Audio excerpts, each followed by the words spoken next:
Minta Aerox.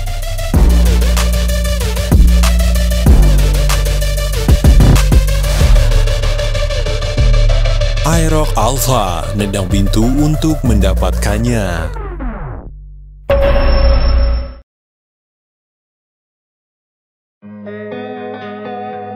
Oke, setelah segmen santai di video sebelumnya, yang cukup banyak pujian dari kami untuk Aerox Alpha ini, karena memang motor ini bagus.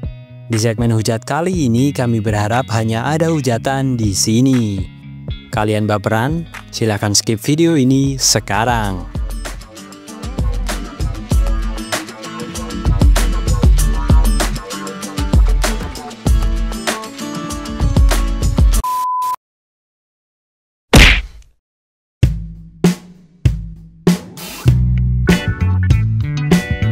Peluncuran Aerox Alpha ini memang cukup heboh. Bahkan ini dimulai dari jauh-jauh hari sebelum peluncuran. Yamaha memakai strategi yang sama ketika meluncurkan NMAX Turbo beberapa waktu lalu, yaitu dengan menyebar beberapa teaser misterius dan berkali-kali di sosmed official mereka. Strategi ini cukup berhasil menurut kami, karena ini memang cukup menarik perhatian netizen. Bahkan sampai banyak yang rela nonton live streaming saat peluncurannya yang cukup lama. Dan hasilnya seperti ini. Iya, desainnya kayak Vario, kayak CBR, dan seperti Honda Airblade. Iya, ini seperti gabungan dari motor-motor Honda. Beberapa motor yang selalu diejek fanboy Yamaha. Nyontek ini nyontek itu kata mereka. Tetapi di sini Yamaha nggak tanggung-tanggung di plaknya. Tetapi menurut kami ini memang ciri khas Aerox, karena dari generasi pertama saja Aerox sudah mencontek desain Vario yang ini.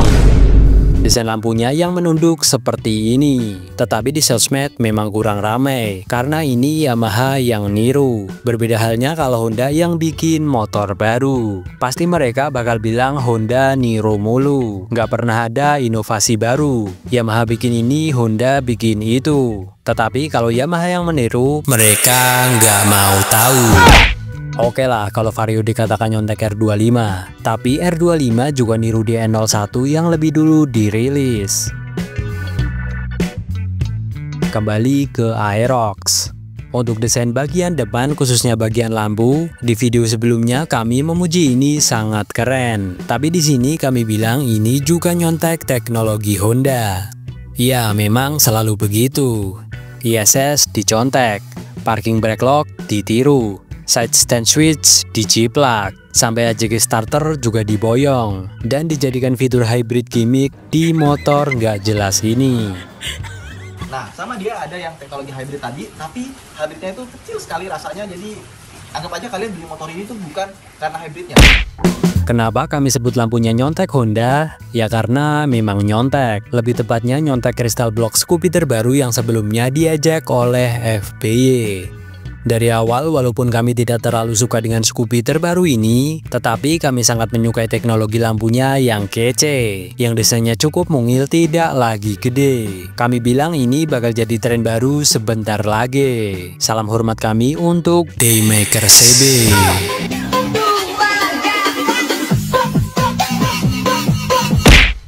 Ketika dipakai Scoopy, kalian soraki. Setelah dipakai Aerox, kalian puji-puji.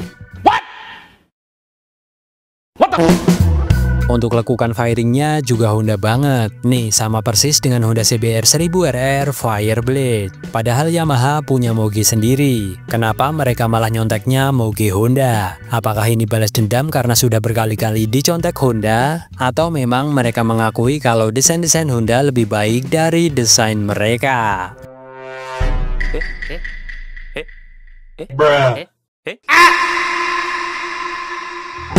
Untuk lampu belakangnya mereka mengklaim kalau ini terinspirasi dari Moge Yamaha. Katanya sih dari R1. Tapi R1 yang mana? Ini, atau ini? Seperti di video sebelumnya, lampu ini nggak ada mirip-miripnya dengan beberapa moge mereka ini karena terlalu lebar dan kurang tinggi. Tapi karena sudah klaim ya gimana lagi. Padahal ini lebih mirip lampu lelenya Suzuki. Kita kembali ke depan lagi. Ini windshield ini. Kenapa windshield sesimpel ini nggak diganti? Dibikin beda sedikit sebenarnya nggak akan rugi. Walaupun kami tahu ini buat ngurangin ongkos produksi. Tapi harga jualnya malah naiknya makin ngeri. Termasuk desain cover knalpot, cover radiator, cover CVT, box filter, dan the one and only velg ini. Sebagai motor maxi, ini kalah jauh sama Honda Beat yang hampir tiap generasi selalu ganti velg. Buat ngurangin ongkos produksi lagi. Tapi Aerox Alpha ini velgnya baru. Maksud kami baru adalah tidak common part dengan velg motor lain termasuk Aerox lama. Kalau cetakan baru, kenapa desainnya nggak dibikin baru juga? Ngurangin ongkos buat bayar desainer. Cuma emang sayangnya adalah dia ini kan pakai rem cakram belakang di velg ring 14 inci kan. Ini sebenarnya nggak ada common partnya. Tapi desain pelaknya masih sama gitu kan. Untuk cover knalpot ini juga lawak. Desain jelek kok ya tetap dipertahankan. Lagi-lagi ini kalah jauh sama Beat Ember. Honda Beat yang cuma nambah teknologi ESP aja, cover knalpotnya juga ikut diganti. Lah ini, kalau mau cover knalpot yang beda harus ngeluarin uang 41 juta untuk beli tipe tertingginya. Oh ya, spion. Kenapa? Untuk motor Matic 40 juta spionnya tetap gini. Tetap sama bertahun-tahun gak ada inovasi. Dari zaman Jupiter sampai Mio Z. Kami bilang ini motor flagship rasa entry. Iya, rasa entry. Apalagi untuk warna Cybertron ini. Maksudnya Cyber City ini. Ini benar-benar penuh warna sekali. Kayak pasar malam dengan lampu yang warna-warni. Tambah warna kuning dikit jadi kayak pelangi. Kami malah jadi teringat dengan klub motor yang ini. Kami dari Fiction se-Indonesia mengucapkan selamat malam tahun baru. Untuk fiturnya juga tidak banyak berubah dari generasi sebelumnya, kecuali untuk yang turbo. Salah satu fitur yang dipertahankan apalagi kalau bukan fitur gimmick penguras listrik yang bikin panik sang pemilik. Gimana nggak bikin panik coba? Motor tiba-tiba nggak bisa nyala karena semua listrik disedot fitur nggak berguna. Minta solusinya dong bro. Ini tiba-tiba indikator speedometernya nggak nyala. Penyebabnya apa ya? Pokoknya motor-motor yang connected berpotensi akinya mudah ngedrop. Karena sebenarnya yang rusak bukan akinya, yang rusak bukan sistem pengisian motornya. Komponen ini menjadi biang keladi. Kenapa Yamaha Connected Series kok boros aki? Untuk kelistrikan juga semoga ada perbaikan. Nggak akan kami bahas ulang di sini, takut kalian bosan. Di sini kami hanya mau memberi sedikit saran. Itu shock breaker tolong sedikit dilunakan. Suspensinya juga agresif. Jadi suspensinya itu stiff ya. Stiff dan travelnya pendek. Lagian juga kenapa tinggi banget. Udah bodinya gambot tapi malah bikin repot. Dimana-mana Matic ya buat kenyamanan, bukan buat balap atau gaya-gayaan. Lah ini buat bawa barang aja kesusahan. Sungguh sangat-sangat merepotkan. Harga 40 juta ke atas, tapi dek nggak muat tabung gas.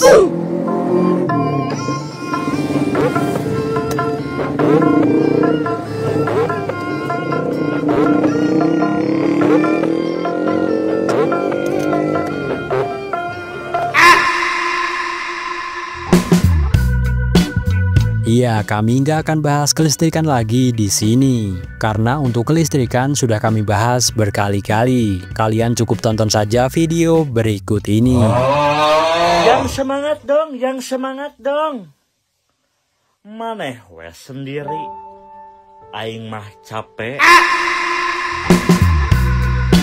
Nah, buat kalian yang masih tetap tergila-gila dengan motor ini, kami cuma ingin memberi sedikit saran. Jika kalian memang benar-benar mau, silahkan berencana buat nendang pintu. Usahakan pilih pintu yang masih baru. Nendangnya juga harus pakai kungfu. Kalau bisa dengan kekuatan penuh sambil ditinju. Karena kalau lembek dapatnya cuma bit karbu.